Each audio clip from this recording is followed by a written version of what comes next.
you understand that is this technical analysis tells a story over time.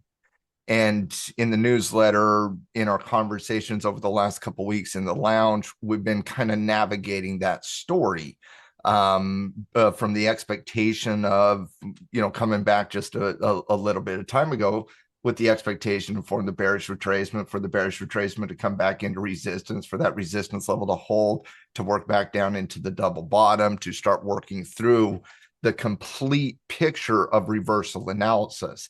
And when you go through reversal analysis, it's not a swing trade. It's not a day trade. You cannot discount the time that it takes to go through proper reversal analysis.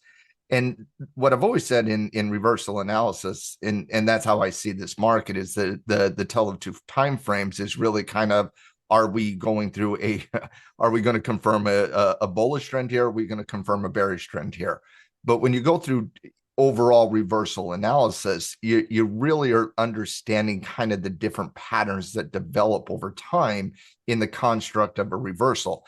And the S&P 500 is not doing a great job of visualizing what I'm talking about, because again, it's kind of been held up by the Mag 7 and tech and the tech trade, even though that's showing some volatility here today. When you look at it on IWM, you can see it a little bit more. Market worked a little bit deeper. You're going through that kind of, short-term double top, double bottom situation. You look at the diamonds here, you're going through a little bit of short-term consolidation, but you can see it a little bit better what I'm talking about and describing on asset classes in the indexes that really kind of look like the cyclical areas. So you take a look at RSP, for example. You look at RSP, S&P, very similar conversations. But when you're looking at it from a technical perspective, you get the bearish retracement, it works back down to support, you come right back into resistance to kind of set forth the consolidation. That all of this is extremely important in reversal analysis because it buys time for the market. And that's what the market in these situations is attempting to do more than anything, is to buy time. Because again, there is this you first mentality in the market first. You go first, you go first, you go first, you go first, right? And so the market's buying a little bit of time here because it has not gotten the catalyst that it wants to really kind of break out and run one way or the other. And so when you're looking at the technical development here, you got this resistance level at 178 on RSP. Because you've pivoted 2 consecutive times, what's up, everybody? Because you pivoted 2 consecutive times, that has brought that 20 period moving average in the short term down to the breakout channel around that 178.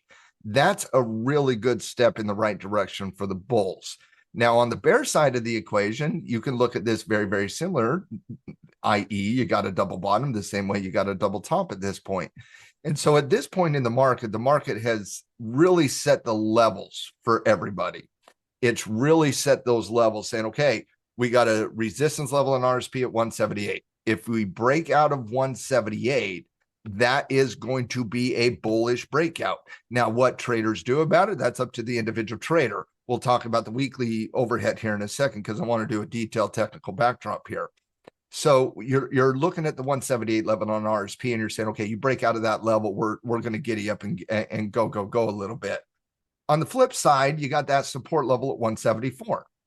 And at 174, you're saying, okay, I have confidence in support at 174.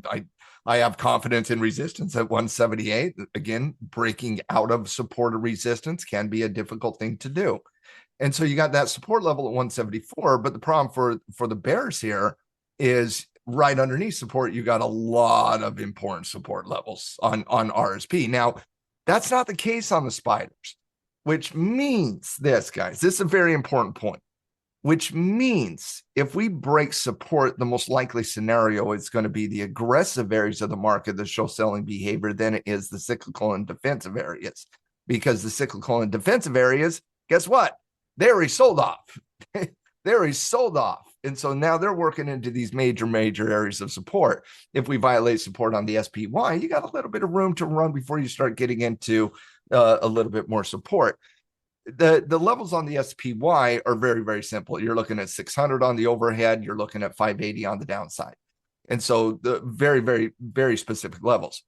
Now, the market has been very telling in the levels at this point. We know what we need to see on the spiders to break up above 600. We know what we need to see on RSP. And I speak towards the bulls, guys, but rinse and repeat everything on the bear side, just flip it upside down. And so you know what you need to see. You need to see a breakout. And when we get that breakout, that's the signal that the market is ready to, maybe not go, but a little bit of giddy up and go type scenario. The reason I say that is you come out to the weekly chart and you just got some overhead you got to work through here. And so once again, you got the 178 level on RSP, but you got the weekly at 179.